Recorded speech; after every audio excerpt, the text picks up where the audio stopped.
14 अप्रैल 1912 को टाइटैनिक जहाज रात के लगभग 11:40 पे एक आइसबर्ग से टकराती है। आइसबर्ग मतलब एक बर्फ के चट्टान से टकराती है। 2 घंटा 40 मिनट के स्ट्रगल के बाद पूरी की पूरी जहाज पानी में डूब जाती है और उसमें सवार लोगों में से 1500 से ज्यादा लोगों की डेथ होती है, मौत हो जाती है। 111 साल के बाद आज फिर से यह टाइटैनिक जहाज चर्चा में आई है। जी हाँ दोस्तों, दरअसल इस घटना के बाद जो टाइटैनिक का डिब्रिज था, जब उसे ढूंढ के निकाला गया तो दुनिया भर के लोग उसे देखने जाते थे। वह एक समझिए टूरिस्ट प्लेस की तरह बन चुका था। इसी बिजनेस में शामिल एक कंपनी है ओशियन गेट। हाल ही में एक हादसा हुआ है जो इसी ओशियन गेट कंपनी से रिलेटेड है। हम इसी चीज पे आज चर्चा करने वाले हैं दोस्तों। दरअसल पांच लोग इसमें से शामिल जो है, एक ओशियन गेट कंपनी के सीईओ स्टॉकटन रश, दूसरे ब्रिटिश एक एक्सप्लोरर जिनका नाम है हैमिश हार्डिंग, ब्रिटिशी 2 और नागरिक हैं, एक शहजादा दाऊद और सुलेमान दाऊद, शहजादा दाऊद के बेटा हुए सुलेमान दाऊद, और फ्रांस के सबमरीन एक्सपर्ट हैं एक पॉल हेनरी नार्गियोले। यह 5 लोग टाइटन नाम के एक सबमरीन में यानी कि पनडुब्बी में सवार होकर के समुद्र में उतरते हैं टाइटैनिक को एक्सप्लोर करने के लिए। जब यह लोग नीचे उतरते हैं, उतरने के बाद इनका कांटेक्ट अपने सपोर्ट शिप के साथ टूट जाता है और इनकी 4 दिन के बाद पता चलता है इनकी मृत्यु हो जाती है। इस घटनाक्रम को थोड़ा डिटेल में समझते हैं, अच्छे से समझते हैं, फिर चर्चा करेंगे कि यह घटना क्यों हुई है, कैसे हुई है, क्या क्या रीजन हो सकते हैं। आज पूरी चर्चा करेंगे इसी के ऊपर, पूरा इसका ऑपरेशन करेंगे अच्छा से, ठीक है।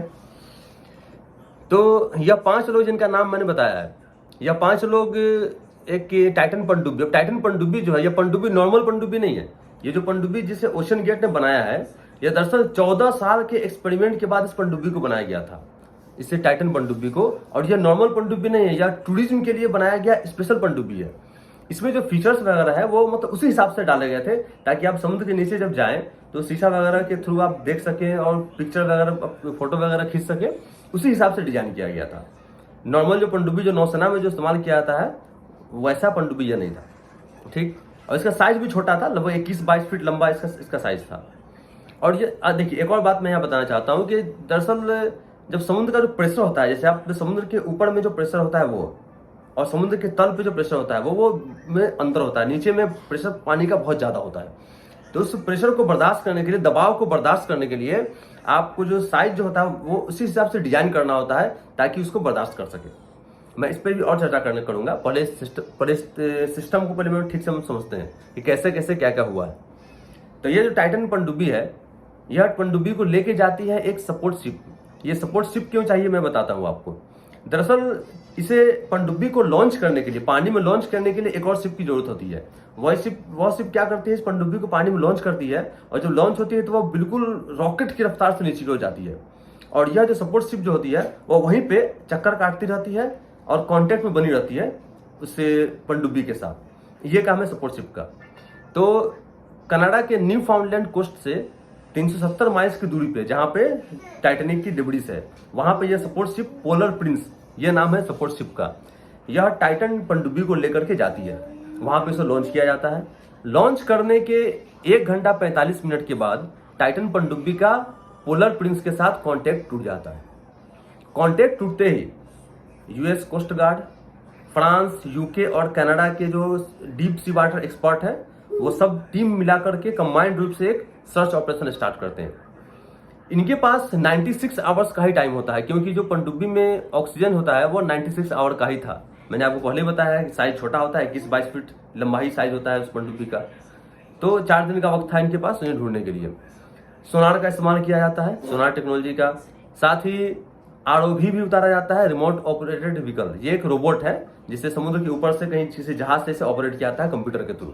इसे भी नीचे उतारा गया। सर्च अभियान जबरदस्त चल रही थी क्योंकि वक्त बहुत कम था। फाइनली यूएस कोस्ट गार्ड ने 22 जून को अनाउंस किया कि ये जो टाइटन पनडुब्बी है इसे ढूंढ लिया गया है।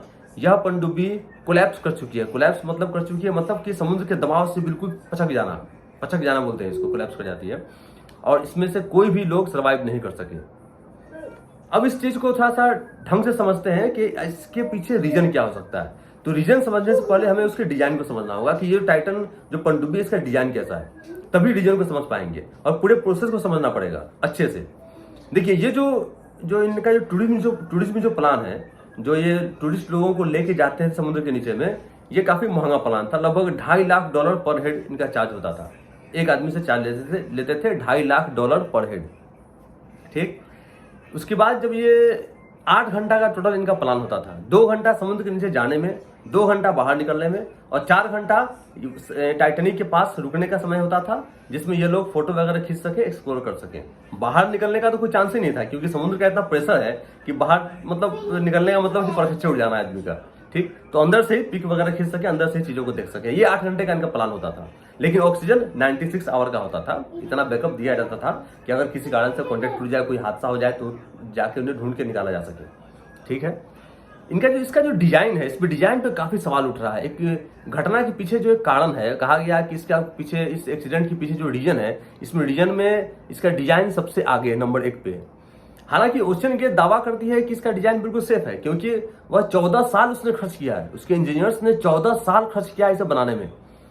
लेकिन फिर भी उस पर सवाल इसी पे उठ रहे हैं, क्योंकि जो मटेरियल इन्होंने इस्तेमाल किया है वह कार्बन फाइबर है, और जो नौसेना वगैरह जो पनडुब्बी बनाती है उसमें कार्बन फाइबर इस्तेमाल नहीं किया जाता है। इन्होंने एक नया एक्सपेरिमेंट किया था। टाइटैनिक मूवी के डायरेक्टर जेम्स कैमरून भी इनके आलोचक में शामिल है। वह भी इस पर सवाल उठा रहे थे, क्योंकि वह भी पनडुब्बी के काफी जानकार आदमी है। वह कई बार टाइटैनिक को एक्सप्लोर कर चुके हैं नीचे उतर करके।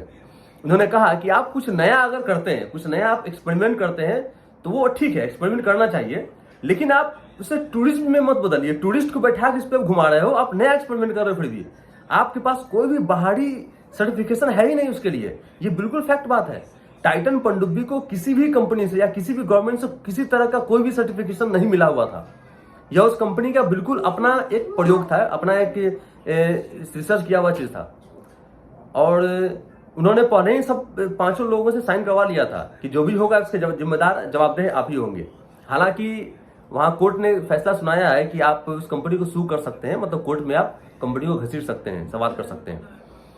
तो और आगे आते हैं। पहला तो ये कंपनी के इस पे डिजाइन में एक और मैं बात बता दूं कि इसका डिजाइन जो बनाया गया था वो बेलन की तरह था, मतलब ऐसे लंबा था डिजाइन था, बेलन की तरह, गोल नहीं था। और जबकि कहा जाता है कि जो गोल जो होता है, स्फेरिकल जो साइज होता है, वह दबाव को ज्यादा झेलता है।